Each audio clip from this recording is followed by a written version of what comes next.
Hi all, welcome back to my channel. ഇന്ന് നമ്മൾ നോക്കാൻ പോകുന്നത് 3ാം ക്ലാസ്സിലെ മലയാളം പാഠം 1 കനകച്ചിലങ്കയിൽ വരുന്ന ഒരു ഭാഗമായ പഴഞ്ചൊൽ പെരുമയാണ്. അപ്പോൾ പാഠഭാഗത്തിലേക്ക് പോകുന്നതിന് മുന്നേ ചാനൽ സബ്സ്ക്രൈബ് ചെയ്യാതെ ആരെങ്കിലും കാണുന്നുണ്ടെങ്കിൽ ചാനൽ ഒന്ന് സബ്സ്ക്രൈബ് ചെയ്തേക്കുക, ലൈക്ക് ചെയ്യുക, നിങ്ങളുടെ കൂട്ടുകാരിലേക്ക് ഷെയർ ചെയ്യുക, ഒപ്പം ഹൈപ്പ് ചെയ്യാനും മറക്കല്ലേ.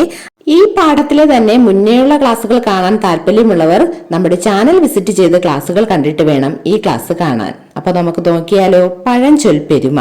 പാട്ടിലും കവിതയിലും മാത്രമല്ല ചൊല്ലുകളിലും താളമുണ്ട്. ഈ വിവരണം വായിക്കൂ എന്ന് പറഞ്ഞിട്ടുണ്ട്. അത് ശരിയാണല്ലേ. പാട്ടിലും കവിതയിലും മാത്രമല്ല നമ്മുടെ പഴഞ്ചൊല്ലുകൾ കാച്ചിക്കുറുക്കിയ കവിതകളാണല്ലേ. അപ്പോൾ പഴഞ്ചൊൽ പെരുമ നോക്കിയാൽ അവിടെ കുട്ടികളൊക്കെ നിന്ന് കളിക്കുന്നുണ്ട്. നമുക്ക് വായിച്ചു നോക്കാം. നാരങ്ങ പാല് ചൂട്ടയ്ക്ക് 2, ഇലകൾ പച്ച പൂക്കൾ മഞ്ഞ, ഓടി ഓടി വരണ കള്ളനെ പിടിച്ചേ. പൊടി പാറിയ കളിയാണ് മുറ്റത്ത്, ആകെ കൂക്കും വിളിയും ബഹളമയം. എന്താ മക്കളെ, കാക്കക്കൂട്ടിൽ കല്ലിട്ട പോലെ? അമ്മയാണ്. ഹായ്, നെയ്യപ്പത്തിന്റെ മണം. കുട്ടികൾ ആർത്തു വിളിച്ചു. ഓ, കളിയൊക്കെ നിർത്തിയോ? എന്താണിപ്പോ എല്ലാവരും ഇങ്ങോട്ട് ഓടി വന്നത്? അതങ്ങനെയാ, അരിയെറിഞ്ഞാൽ 1000 കാക്ക എന്നല്ലേ. അല്ല, നീ എന്താ ബേബി അവിടെ ഒതുങ്ങിയിരിക്കുന്നത്? ബേബിയെ നോക്കി അമ്മ ചോദിച്ചു. അതെ, കളിക്കാനും കൂടിയിട്ടില്ല. തലവേദനയും പനിയുമാണത്രേ അവൾക്ക്. വയറുവേദനയും ഉണ്ട്. അപ്പൊ എന്താണ്, മുറ്റത്ത് കുട്ടികളൊക്കെ കളിക്കുന്നത് കണ്ട് അമ്മ ചോദിക്കുകയാണ്, എന്താ മക്കളെ കാക്കക്കൂട്ടിൽ കല്ലിട്ട പോലെ? അതൊരു പഴഞ്ചൊല്ലാണല്ലേ. അപ്പോൾ നെയ്യപ്പത്തിന്റെ മണം, അമ്മ കൊണ്ടുവന്ന നെയ്യപ്പത്തിന്റെ മണം കിട്ടിയപ്പോൾ കുട്ടികളെല്ലാവരും എന്ത് ചെയ്തു? ഓടി വന്നു. അപ്പോഴും ഒരു പഴഞ്ചൊല്ല് പറയുന്നുണ്ട്, അരിയെറിഞ്ഞാൽ 1000 കാക്ക എന്നല്ലേന്ന്, അല്ലേ. പിന്നെന്താ മക്കളെ പറയുന്നത്? അമ്മയുടെ മോള് ബേബിക്ക് എന്താണ്? പനിയും തലവേദനയുമാണ്, പിന്നെയോ വയറുവേദനയും ഉണ്ട് എന്ന് പറയുന്നുണ്ട്. നമുക്ക് ബാക്കി വായിച്ചു നോക്കാം. ബേബിയുടെ കൂട്ടുകാരി പറഞ്ഞു. അപ്പൊ ബേബിയുടെ കൂട്ടുകാരിയാണ് ബേബിക്ക് വയ്യാത്ത കാര്യമല്ല അമ്മയോട് പറഞ്ഞത്. എന്നാലും ഒരു നെയ്യപ്പം കഴിച്ചോ മോളെ? അമ്മ സ്നേഹത്തോടെ നിർബന്ധിച്ചു. വേണ്ടമ്മേ, എനിക്ക് വയ്യ. ബേബി ചിണുങ്ങി. കഷ്ടം തന്നെ, എന്റെ കുട്ടിക്ക് എന്തിഷ്ടാ നെയ്യപ്പം. അത് തിന്നാറായപ്പോഴോ? ആലിൻകായ പഴുത്തപ്പോ കാക്കയ്ക്ക് വായ്പുണ്ണ് എന്ന നിലയിലായി അവളുടെ കാര്യം. അമ്മ വിചാരിച്ചു. അതും ഒരു പഴഞ്ചൊല്ലാണല്ലേ. ആലിൻകായ പഴുത്തപ്പോ കാക്കയ്ക്ക് വായ്പുണ്ണ്.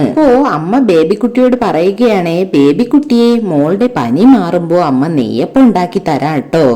ബേബിയെ തൊട്ടു തലോടി ആശ്വസിപ്പിച്ച് അമ്മ അകത്തേക്ക് പോയി. മുറ്റത്തു നിന്നും വീണ്ടും ബഹളമുയർന്നു. കാക്കക്കൂട്ടിൽ കല്ലിട്ട പോലെ. കാക്കക്കൂട്ടിൽ കല്ലിട്ട പോലെ എന്നുള്ളത് ഒരു പഴഞ്ചൊല്ലാണല്ലേ. ഇനി നമുക്ക് പാഠഭാഗ ചോദ്യങ്ങൾ ഓരോന്നായി നോക്കാം. വിവരണം വായിച്ച് പഴഞ്ചൊല്ലുകൾ കണ്ടെത്തൂ, എഴുതൂ എന്ന് പറഞ്ഞിട്ടുണ്ട്. നമ്മൾ വായിച്ചപ്പോൾ 3 പഴഞ്ചൊല്ലുകൾ കണ്ടു, അല്ലേ. 1 കാക്കക്കൂട്ടിൽ കല്ലിട്ട പോലെ, 2 അരിയെറിഞ്ഞാൽ 1000 കാക്ക, 3 ആലിൻകായ പഴുത്തപ്പോൾ കാക്കയ്ക്ക് വായ്പുണ്ണ്. ഈ പഴഞ്ചൊല്ലിന്റെ എല്ലാം അർത്ഥം എന്താണെന്ന് അറിയാമോ മക്കളെ? നമുക്കതൊന്ന് പറഞ്ഞു നോക്കിയാലോ. കാക്കക്കൂട്ടിൽ കല്ലിട്ട പോലെ എന്നാൽ എന്താണ് അർത്ഥം? ഒരു കൂട്ടത്തിനിടയിൽ കലഹമോ പരിഭ്രമമോ ഉണ്ടാകുന്നത് പോലെ. നിങ്ങൾ ക്ലാസ്സിൽ ബഹളം വെക്കുമ്പോൾ ടീച്ചർ ചോദിക്കാറില്ലേ, ഇതെന്താ കാക്കക്കൂട്ടിൽ കല്ലിട്ട പോലെ എന്ന് പറയാറില്ലേ? അതുപോലെ തന്നെ. ഇനി അരിയെറിഞ്ഞാൽ 1000 കാക്ക എന്ന് വെച്ചാൽ എന്താണ് അർത്ഥം? ചെറിയൊരു അവസരമോ നേട്ടമോ കിട്ടുമെന്നറിഞ്ഞാൽ ധാരാളം ആളുകൾ എത്തിച്ചേരും. നമുക്ക് ഫ്രീ ആയിട്ട് എന്തെങ്കിലും കൊടുക്കുന്നെന്ന് അറിഞ്ഞാൽ ധാരാളം പേര് എത്തിച്ചേരില്ലേ? അതുപോലെ അരിയെറിഞ്ഞാൽ 1000 കാക്ക. 3ാമത്തെ നോക്കിയേ, ആലിൻകായ പഴുത്തപ്പോൾ കാക്കയ്ക്ക് വായ്പുണ്ണ്. അതെന്താ അർത്ഥം? ഒരു നല്ല അവസരം ലഭിച്ചപ്പോൾ അത് ഉപയോഗിക്കാൻ കഴിയാത്ത അവസ്ഥ. നിങ്ങൾ പരീക്ഷയ്ക്കെല്ലാം പഠിച്ചു, പക്ഷേ പരീക്ഷയുടെ തലേന്ന് നിങ്ങൾക്ക് പനി പിടിച്ചു. അതുപോലുള്ള അവസരങ്ങളിൽ ഉപയോഗിക്കുന്നതാണ് ആലിൻകായ പഴുത്തപ്പോൾ കാക്കയ്ക്ക് വായ്പുണ്ണ് എന്നുള്ള പഴഞ്ചൊല്ല്. എങ്കിൽ നമുക്ക് അടുത്ത ചോദ്യം നോക്കാം മക്കളെ. കാക്കക്കൂട്ടിൽ കല്ലിട്ട പോലെ എന്ന് പറയുമ്പോൾ അത് കാക്കകളെ കുറിച്ച് മാത്രമാണോ? ആണോ? അല്ലല്ലേ. കാക്കക്കൂട്ടിൽ കല്ലിട്ട പോലെ എന്ന് പറയുമ്പോൾ അത് കാക്കകളെ കുറിച്ച് മാത്രമല്ല, അമിതമായി ബഹളം വെക്കുന്നതിനെയാണ് കാക്കക്കൂട്ടിൽ കല്ലിട്ട പോലെ എന്ന് പറയുന്നത്. അടുത്ത ചോദ്യം, അരിയെറിഞ്ഞാൽ 1000 കാക്ക എന്നതുകൊണ്ട് കാക്കയുടെ വരവിനെ മാത്രമാണോ സൂചിപ്പിക്കുന്നത്? അല്ല. ഈ ചൊല്ല് കാക്കയുടെ വരവിനെ മാത്രമല്ല സൂചിപ്പിക്കുന്നത്, ഒരു കാര്യമുണ്ടാകുമ്പോൾ ഒരുപാട് ആളുകൾ ഒരുമിച്ച് കൂടുന്നതിനെയാണ് അരിയെറിഞ്ഞാൽ 1000 കാക്ക എന്നതുകൊണ്ട് ഉദ്ദേശിക്കുന്നത്. അടുത്ത ചോദ്യം നോക്കൂ. ഈ ചൊല്ലുകളെ കുറിച്ച് നിങ്ങളുടെ അഭിപ്രായം പറയൂ, മറ്റുള്ളവർ പറയുന്നതിനോട് പ്രതികരിക്കൂ എന്ന് പറഞ്ഞിട്ടുണ്ട്.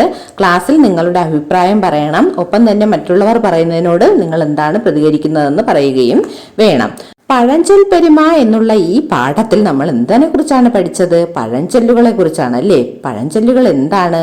പഴഞ്ചൊല്ലുകൾ എന്നാൽ ഒന്ന് പറയുകയും മറ്റൊട്ടേറെ കാര്യങ്ങൾ അതിലൂടെ സൂചിപ്പിക്കുകയും ചെയ്യുന്നതിനെ ഭാഷയിൽ ഏറെക്കാലമായി പ്രയോഗിച്ചു വരുന്ന ഒന്നാണ്. അടുത്ത ചോദ്യം നോക്കാം. ഒരു കാര്യം പറയുകയും വേറൊന്ന് ആശയമായി വരികയും ചെയ്യുന്ന രീതിയിൽ പുതിയ വാക്യങ്ങൾ, വാക്കുകൾ, പദക്കൂട്ടുകൾ എന്നിവ എഴുതി നോക്കൂ എന്ന് പറയുന്നുണ്ട്.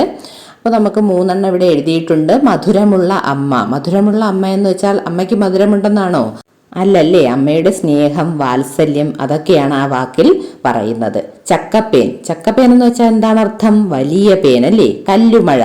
കുഞ്ഞു മക്കൾക്കോ അറിയായിരിക്കുമല്ലോ. കല്ലുമഴ പെയ്യുന്നു എന്ന് പറയുന്നത് കേട്ടിട്ടില്ലേ? എന്താണ് അങ്ങനെ പറയുന്നത്? ശക്തമായിട്ട് മഴ പെയ്യുമ്പോൾ അല്ലേ, വലിയ മഴത്തുള്ളികൾ വന്ന് വീഴുമ്പോഴാണ് കല്ലുമഴ പെയ്യുന്നു എന്ന് പറയുന്നത്. അപ്പോൾ നമുക്ക് കുറച്ച് പഴഞ്ചൊല്ലുകൾ നോക്കാം. നിത്യേന നമ്മൾ കേൾക്കുന്ന പഴഞ്ചൊല്ലുകൾ. അണ്ണാൻ മൂത്താലും മരം കയറ്റം മറക്കുമോ? അത്താഴം മുടക്കാൻ നീർക്കോലി മതി. ആകെ മുങ്ങിയാൽ കുളിരില്ല. അടിസ്ഥാനമുറച്ചേ ആരൂഢമുറയ്ക്കൂ. അകത്തുള്ളത് മുഖത്ത് വിളങ്ങും. അകലത്തെ ബന്ധുവിനേക്കാൾ അരികത്തെ ശത്രു നല്ലത്. അങ്ങാടിയിൽ തോറ്റതിന് അമ്മയോട്. അച്ഛൻ ആനക്കാരനായാൽ മകന് തഴമ്പ് വരുമോ? അക്കരെ നിന്നാൽ ഇക്കരെ പച്ച, ഇക്കരെ നിന്നാൽ അക്കരെ പച്ച. ഇടിവെട്ടിവനെ പാമ്പ് കടിച്ചു. ആടറിയുമോ അങ്ങാടി വാണിഭം. ഇഷ്ടമില്ലാത്ത അച്ചി തൊട്ടതെല്ലാം കുറ്റം. ആന കൊടുത്താലും ആശ കൊടുക്കരുത്. ആധിയോളം വലിയ വ്യാധിയില്ല. ഇങ്ങനെ തുടങ്ങി കുറേ ചൊല്ലുകൾ ടീച്ചർ ഇവിടെ കൊടുത്തിട്ടുണ്ട്. നിങ്ങൾക്ക് വായിച്ചു നോക്കാവുന്നതാണ്. കൂടുതൽ നിങ്ങൾ കണ്ടെത്തി എഴുതുകയും ചെയ്യുമല്ലോ. അടുത്ത് നോക്കി അതിന് താഴെയായിട്ട് ഒരു പഴഞ്ചൊല്ലും അതിനു ചേരുന്ന ചിത്രവുമാണ് ചുവടെയുള്ളത്. അത് നോക്കൂ. പഴഞ്ചൊല്ല് എന്താണ്? ഒരുമ തന്നെ പെരുമ. എന്താണ് ചിത്രത്തിൽ കാണുന്നത്? ഉറുമ്പുകളെല്ലാം കൂടി ഒരു വട ചുമന്നുകൊണ്ട് പോവുകയാണ് അല്ലേ. ഇതിൽ നിന്ന് എന്ത് മനസ്സിലാക്കാം? ഒരുമിച്ചാൽ നമുക്ക് എന്തും നേടാൻ സാധിക്കും. ഐക്യമത്യം മഹാബലം എന്ന് പറയുന്നത് പോലെ ഒരുമിച്ച് നിന്നാൽ എന്തും നേടാൻ നമുക്ക് സാധിക്കും. ഒരു ഉറുമ്പിനെ കൊണ്ട് ഒരു വട കൊണ്ടുപോകാൻ കഴിയുമോ? ഇല്ല. പക്ഷേ ഒരുമിച്ച് നിന്നപ്പോൾ കണ്ടോ അവർക്കെല്ലാം നേടാൻ സാധിക്കുന്നത്. പഴഞ്ചൊല്ലിനെ പറ്റി ചിത്രത്തിൽ നിന്ന് എന്തെല്ലാം കണ്ടെത്താം? ഒരുമയുണ്ടെങ്കിൽ നമുക്ക് എന്തും നേടിയെടുക്കാൻ കഴിയുമെന്ന് കണ്ടെത്താം അല്ലേ. ഒരുമയുണ്ടെങ്കിൽ ഉലക്കമേലും കിടക്കാമെന്ന് പറയത്തില്ലേ? ഐക്യമത്യം മഹാബലം എന്ന് പറയത്തില്ലേ? അപ്പോ എല്ലാവരും ഒരുമിച്ച് നിന്നപ്പോൾ എല്ലാം നേടിയെടുക്കാമെന്നുള്ളതാണ് ഒരുമ തന്നെ പെരുമ എന്ന പഴഞ്ചൊല്ലിന്റെ അർത്ഥം. പഴഞ്ചൊല്ലുകൾ ചേരുമ്പോൾ ഭാഷയ്ക്ക് ഭംഗി കൂടുന്നത് കണ്ടല്ലോ. യോജിച്ച പഴഞ്ചൊല്ലുകൾ നിങ്ങളുടെ വർത്തമാനത്തിലും എഴുത്തിലും ചേർക്കാൻ ശ്രമിക്കൂ എന്ന് പറഞ്ഞിട്ടുണ്ട്. അത് ശരിയാണല്ലേ. പഴഞ്ചൊല്ലുകൾ ചേരുമ്പോൾ നമ്മുടെ സംസാര ഭാഷയ്ക്ക് ഭംഗി കൂടുന്നുണ്ട്. അതുകൊണ്ട് തന്നെ നിങ്ങൾ സംസാരിക്കുമ്പോൾ, നിങ്ങൾ എഴുതുമ്പോഴൊക്കെ പഴഞ്ചൊല്ല് കൂടി വരട്ടെ. സംസാരത്തിലും നിങ്ങളുടെ എഴുത്തിലുമൊക്കെ പഴഞ്ചൊല്ലുകൾ ചേർക്കാൻ നിങ്ങൾ ശ്രമിക്കുമല്ലോ. അപ്പോൾ അടുത്ത ക്ലാസ്സിൽ ഇതിന്റെ ബാക്കി ഭാഗവുമായി കാണാം. നിങ്ങൾ എല്ലാവരും നന്നായിട്ട് പഠിക്കുക. ചാനൽ സബ്സ്ക്രൈബ് ചെയ്യാനും ലൈക്ക് ചെയ്യാനും ഷെയർ ചെയ്യാനും ഹൈപ്പ് ചെയ്യാനും മറക്കരുത്. Thanks for watching.